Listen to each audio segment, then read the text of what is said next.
আজকের ক্লাসে আমরা হৃৎপিণ্ডের যে রোগ নির্ণয় কিভাবে করা যায় বা কোন টেস্টের মাধ্যমে হৃৎপিণ্ডের আমরা রোগগুলো নির্ণয় করতে পারবো বা হৃৎপিণ্ডের অবস্থা সম্পর্কে আমরা জানতে পারবো সেই সম্পর্কে আমরা জানবো। তো একদম ধরো তুমি জাস্ট তোমার হৃৎপিণ্ডের অবস্থাটা সম্পর্কে জানতে চাচ্ছ যে হৃৎপিণ্ড এখন কি অবস্থায় আছে বা তোমার হৃৎপিণ্ডের সিম্পল যে কোনো সমস্যা হয়েছে কিনা বা স্বাভাবিক অবস্থাটা জানতে চাও। তো এই ক্ষেত্রে সবচেয়ে কমন একটা টেস্ট দেওয়া হয়, সেই টেস্টটা হচ্ছে এক্স রে। তাহলে হৃৎপিণ্ডের একদম সাধারণ অবস্থা জানার জন্য যে টেস্টটা দেওয়া হয় সেই টেস্টের নাম কি বলো? X ray. তোমরা জানো যে যেখানেই তোমরা যাও যে কোনো রোগের ক্ষেত্রে কমন একটা টেস্ট দিবেই, সেটা হচ্ছে এক্স রে। এরপরে আসো, যদি আমরা হৃৎপিণ্ডের প্রাথমিকভাবে রোগ নির্ণয় করতে চাই, অর্থাৎ তোমার হৃৎপিণ্ডে কোনো রোগ হয়েছে কিনা সেই রোগের প্রাথমিক স্টেজটা অর্থাৎ প্রাথমিকভাবে আমরা রোগটা নির্ণয় করতে চাচ্ছি, তখন যে টেস্টটা দেওয়া হয় সেই টেস্টটার নাম হচ্ছে ইসিজি। এবং তোমরা অনেকেই ভাবতেছো যে ইসিজি এর অ্যাব্রিভিয়েশন বা ফুল মিনিং কি, তো আমি একটু বলে দেই, অনেকেই জানো তাও বলে দেই যে ইসিজি, এই ইসিজি এর অ্যাব্রিভিয়েশনটা হচ্ছে ইলেকট্রোকার্ডিওগ্রাম। ইলেকট্রোকার্ডিওগ্রাম।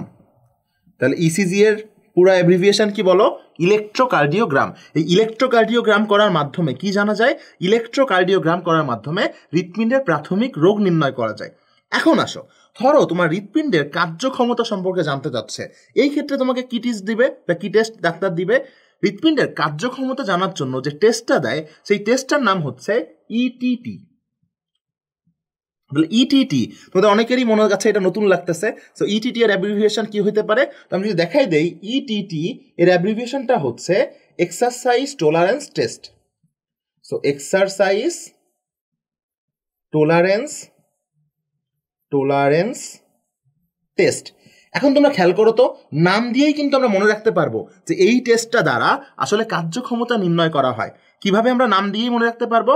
উত্তরটা হচ্ছে, দেখো তো এর মাঝখানে যে শব্দটা আছে এই শব্দটা হচ্ছে টলারেন্স। তোমরা অনেক সময় দেখবা যে আমরা অনেক সময় একটা কথা বলি না যে তোমাকে কিন্তু আমি আর সহ্য করতে পারতেছি না। এই সহ্য করতে পারা, এই সহ্য মানেই হচ্ছে তোমাকে আমি আর টলারেট করতে পারতেছি না বা টলারেট করতে পারতেছি না। এই টলারেট থেকে কিন্তু আসছে টলারেন্স। তাহলে এক্সারসাইজ টলারেন্স টেস্ট, অর্থাৎ টলারেন্স বলতে বোঝাচ্ছে হচ্ছে সে কতটুকু তার সহ্য ক্ষমতা রয়েছে। আলটিমেটলি সহ্য ক্ষমতা মানে সে কতটুকু কাজ করার ক্ষমতা তার রয়েছে, এক কথায় কতটুকু কার্যক্ষমতা রয়েছে।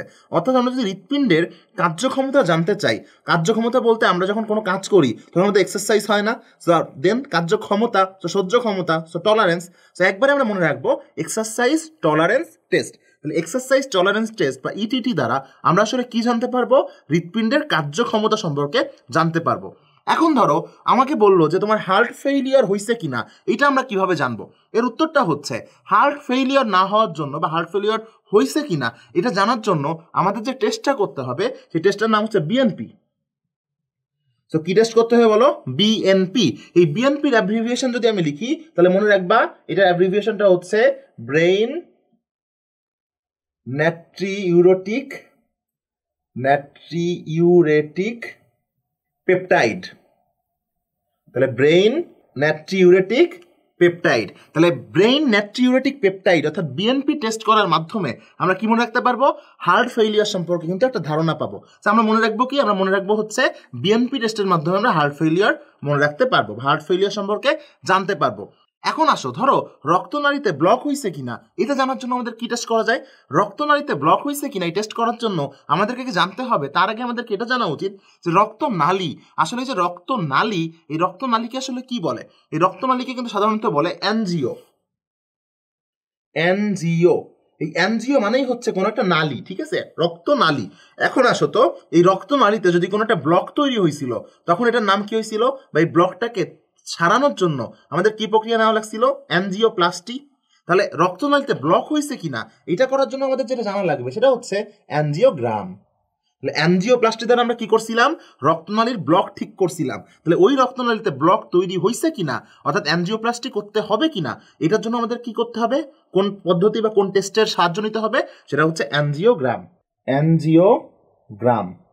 তো এই অ্যানজিওগ্রাম করার মাধ্যমে কিন্তু আমাদের রক্তনালীতে ব্লক তৈরি হয়েছে কিনা এটা সম্পর্কে আমরা জানতে পারবো। একদম লাস্টেরটায় আসো, সেটা হচ্ছে হৃৎপিণ্ডের পেশির অবস্থা যদি আমরা জানতে চাই, হৃৎপিণ্ডের অবস্থা জানতে হলে আমরা করছিলাম এক্স রে।